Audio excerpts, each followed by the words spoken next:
Hello traders, good afternoon. This is Raul Rivera from themarketprofile.com. Today is Monday, August 7th, 2017. Let's get started with today's market profile analysis for the day. It's not gonna be the greatest week of trading this week when it comes to the futures, but even though it may not be one of the most exciting weeks this week, there's definitely a lot of opportunity to be had. The indices today, they traded very, very badly. We had, I think at the end of the day now, we maybe broke 600,000 contracts. In the S&P 500, we had a very, very low volume trading session today. No trades in the S&P 500, but no matter. We still make really good profits on other markets. We had really good trades today in crude oil, gold, and the 30-year. And I think these are the markets that have the volatility, they have the volume, and this is the markets we need to be in the summer, because everybody's on vacation when it comes to the S&P 500 and the indices. If you take a look at the VIX today, it's at 980 something. It's not good. We don't have any volatility. There's very little opportunity to be had in the indices, right? There's no fear in the market. So let's review a little bit of what we wanted to do this morning and what the profile told us. So moving on here to the S&P 500 futures, we were looking to be on the long side again. Last Friday we had a big inflow of buying come in very late into the afternoon. We're having a lot of the same today. On Friday, we saw tons of buying into the afternoon towards the close, and we're seeing the exact same pattern today. What's going on here is the institutions, whoever is left out there to trade in the summer, is pretty much grabbing anything they can. At the end of the day, it could be these what are they called, mutual funds. It could be mutual funds hedging their portfolios or just enhancing their portfolios, getting long positions like crazy in the S&P 500. And the reason I say it could be a mutual fund doing this is because number one, we're seeing it almost every single day. Okay, at the end of the day, mutual funds, these mutual fund traders, they can buy or sell positions either at the open or at the close of the day. At the open or at the close of the day. So they're just not allowed to do it any time in between. That would be mutual funds, but I'm sure those same mutual fund managers are kind of doing the same thing here in the futures, because it's too strange that they're doing this late in the day rather than early in the morning or sometime in between the trading session. So something odd is going on in here. They're buying as much as they can of the S&P 500, and they're doing it by a lot. When we take a look at the numbers, S&P 500 total cumulative volume for the 50 to 2,000 lot traders. Okay, the total imbalance plus 10K.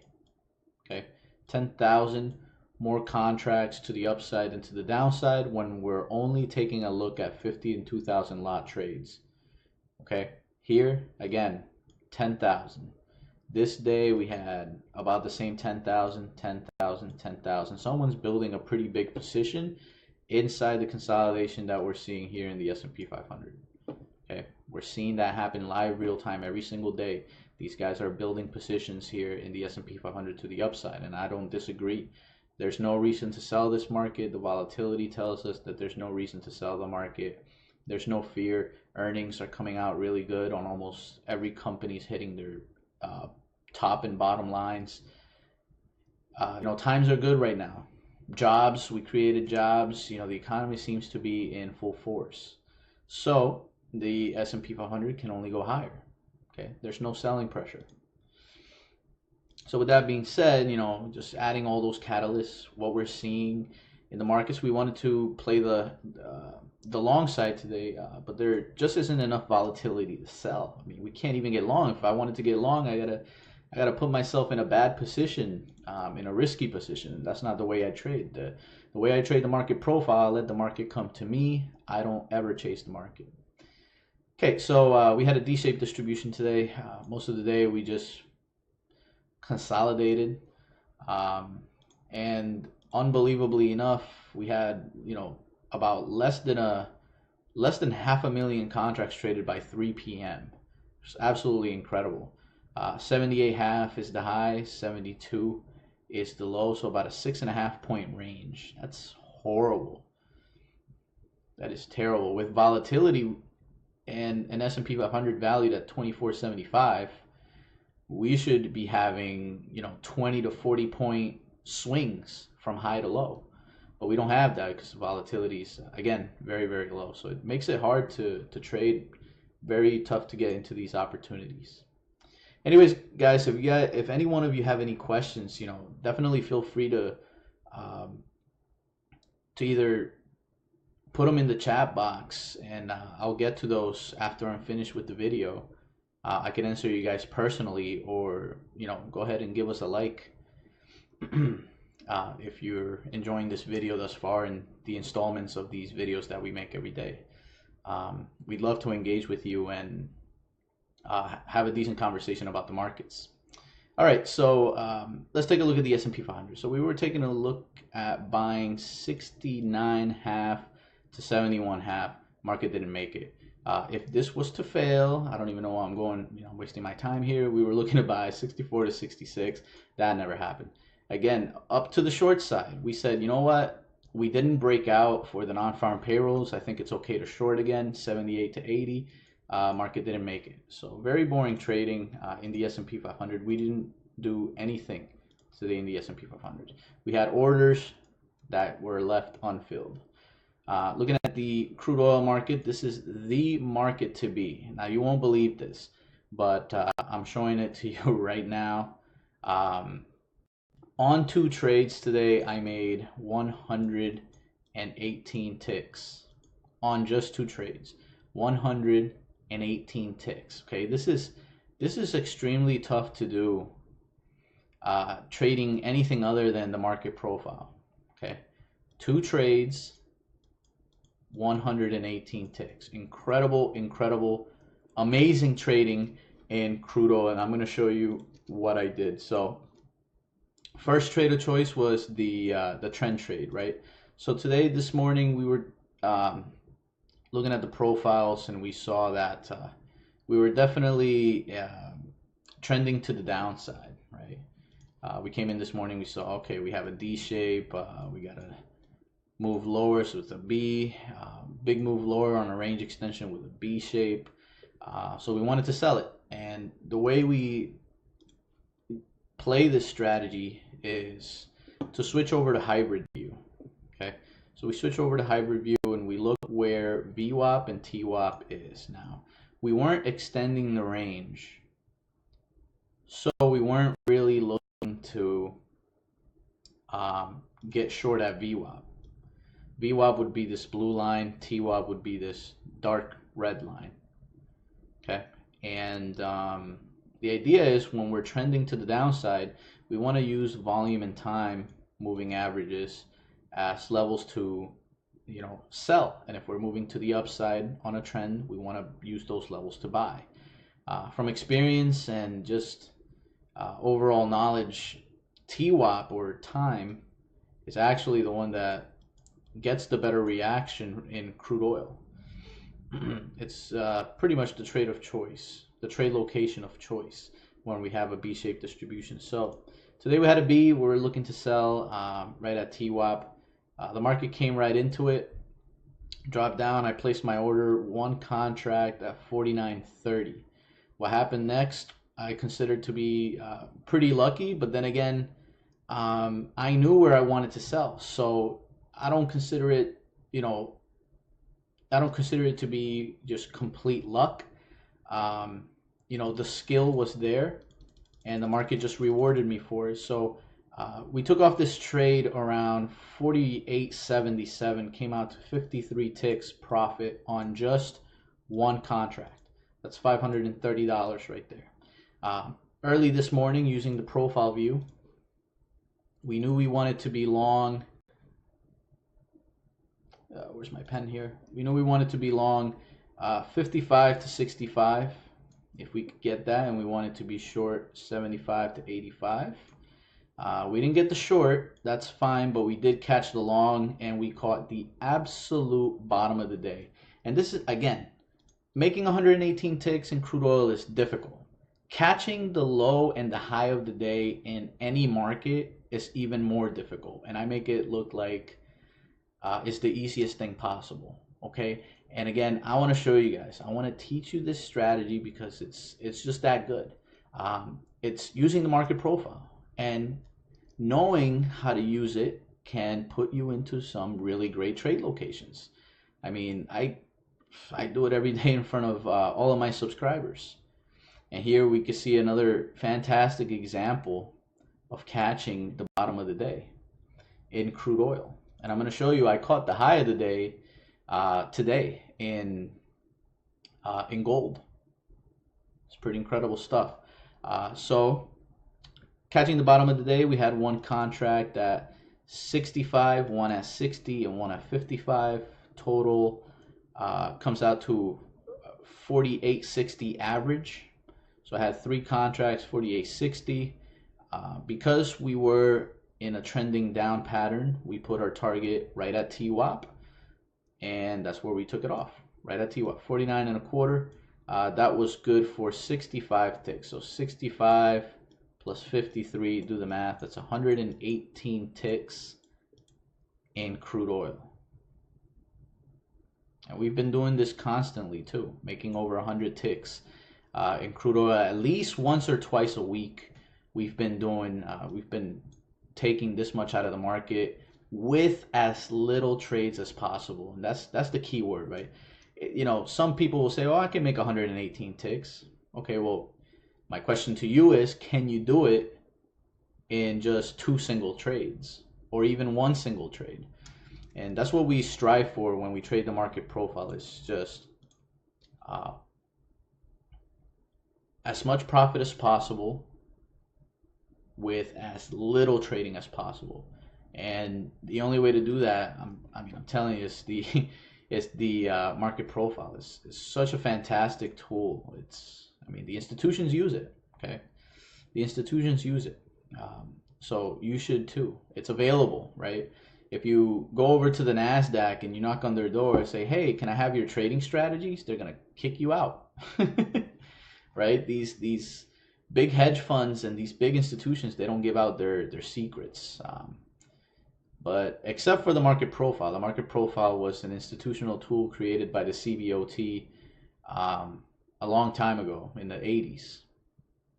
And look at it, it's still working today, a lot better than it was back then. We've made a lot of enhancements to market profiling, and our indicators are one of those enhancements. We've infused the order flow footprint into it, and we can just track institutional volume nowadays in the futures markets. It's not going to say that it's easy to trade, but it's a lot better to trade now than it was before. Trading is not an easy concept. It's very difficult, but if you have the right tools, you can definitely have a cutting edge, and can definitely make it a little bit easier to trade. Okay, looking at gold, another fantastic day here in gold, catching the high of the day. You can see I put 2 contracts here, 1265.50, sold them at 63.80. The market was pretty slow today. You can see it's just pure consolidation. And today we had an inside day strategy. As you can see, let me maximize the view here. This was Friday's range, all the way up here to all the way down here. And here's today's range inside Friday's range. So it's an inside day, and we have a strategy for that. And the strategy is we want to be selling above the high of the day, and we want to be buying just below the low of the day. So we tried to get long 60 to 61, so you can see the market really never made it there. And we figured we liked the short side a little better than the long side. On Friday, we extended the range lower. We traded lower. The idea is that the market can continue to trade lower. A good jobs report is more in favor of a rate hike, and when you raise interest rates, gold should perform like a currency, right? Gold is a metal. It's a precious metal, but sometimes it trades like a commodity. Sometimes it's the safe haven choice. So if the market is selling off hard, you'll see gold trade higher because people protecting their portfolios by buying gold, and it also trades like a currency. So it's one contract, three different personalities. Today, I'm not sure what it traded like, but overall, it should start trading like currency with interest rates looking like they're going to be raised in September. Okay, so we had a D-shaped distribution inside day. Sell above the high of the day, buy below the low of the day. That was the idea. When we broke apart the distribution here, we have a D followed by a B. Okay, take a look at the value area. It just happens to be right above the high of the day. We said to ourselves, we're going to get short. We got our short position here filled, 65.50, sold for 63.80. That was about 1.7 points on just two contracts, bringing in about a $340 profit. So not too bad for just a few hours of work. And we knew what we wanted to do well in advance, which is probably one of the best features of the market profile is we know where we want to buy it, we know where we want to sell it, and we know that well ahead of the market.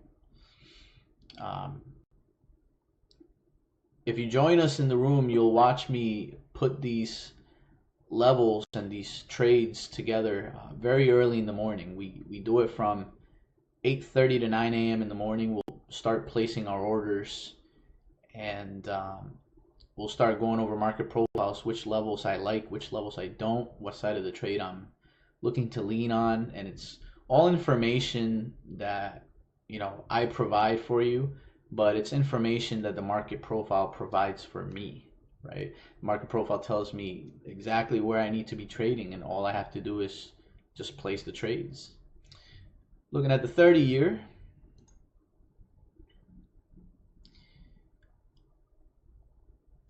much like gold, we had an inside day, and we were looking to short just above the high and looking to get long just below the low.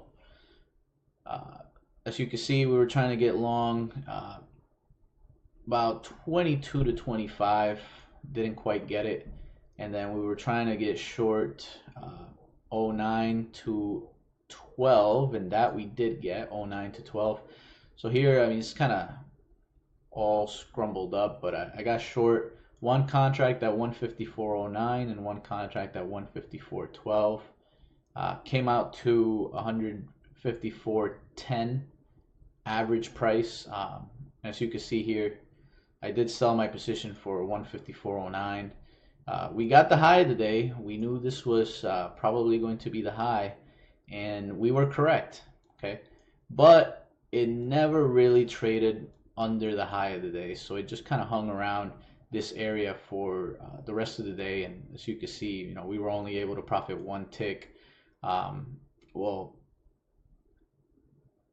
it actually came out to the average. When you average out the 30-year bond, it's weird, but one tick came out to $93.75 profit. A profit's a profit. Promise me this every single day and I'll take it, right? So why not? A profit's a profit, but I made two ticks, actually, two ticks on the 154.12, and I made one tick on the 09, and that's where the 93.75 came from.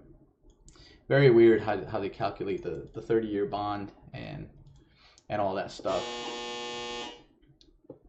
So we we took this trade and only made about one tick profit.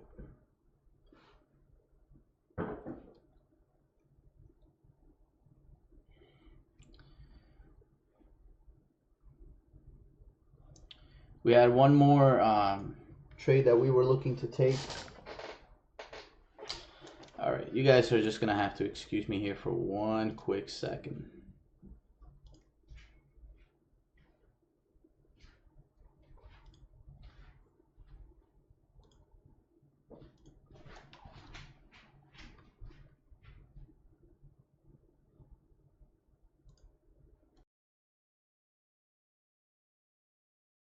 No one's there.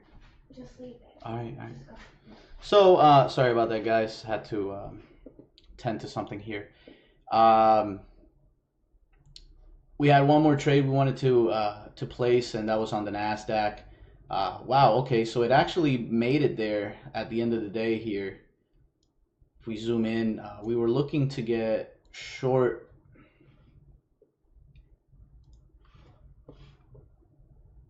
59.30 to 35, and we were looking to get long 58.90 to 95. We couldn't quite get it, so to the long side, and then it was way too late in the day from like 10 a.m.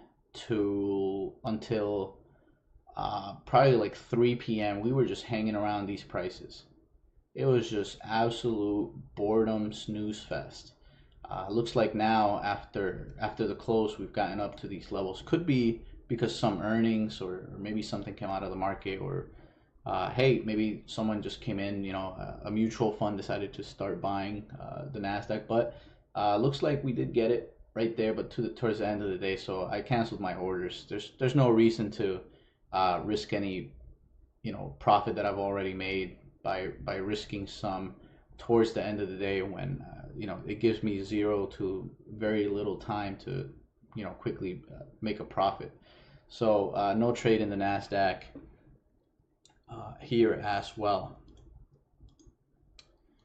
So you know, making the rounds here, taking a look at today's P&L.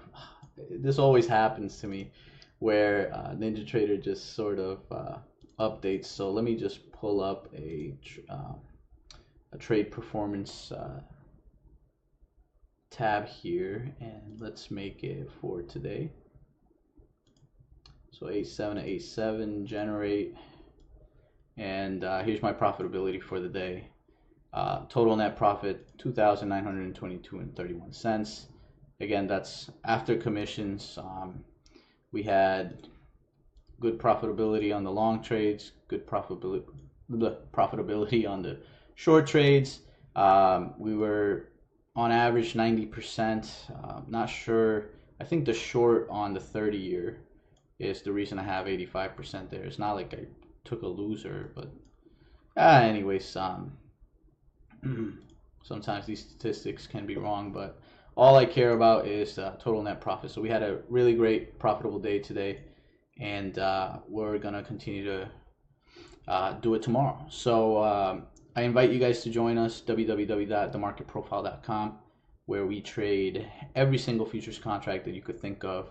More actively, we trade crude oil, gold, 30-year, S&P, Nasdaq, and we'll even trade some currency futures like the euro, the yen, the British pound. You know, we do so looking at every single market through the market profile. And that's how we do it. And we're pretty successful catching the low and the high of the day as long as the market comes to us. And that's my little tip for everybody. If you're chasing the market, I mean, do be careful. But the best thing you could do for your trading is, if you have a plan and you want to get long at a specific price, similar to how our plan, we have these areas to get long and get short. The best thing you can do is let the market come to you. Don't go to the market. Let the market come to you. I've personally made a decent success here, making some really great trades, especially today. I mean, this crude oil trade is just absolutely impressive. catching the low of the day and then selling it all the way here where the time moving average is. But like I said, let the market come to you. Don't go to the market. Thank you guys for watching. I hope you guys enjoyed today's video. Like I said, make sure you guys click like if you definitely like the video, and ask me any questions here on Facebook. I'll be sure to answer those, right after this video. Thank you guys, and hope you guys have a great, fantastic rest of your day.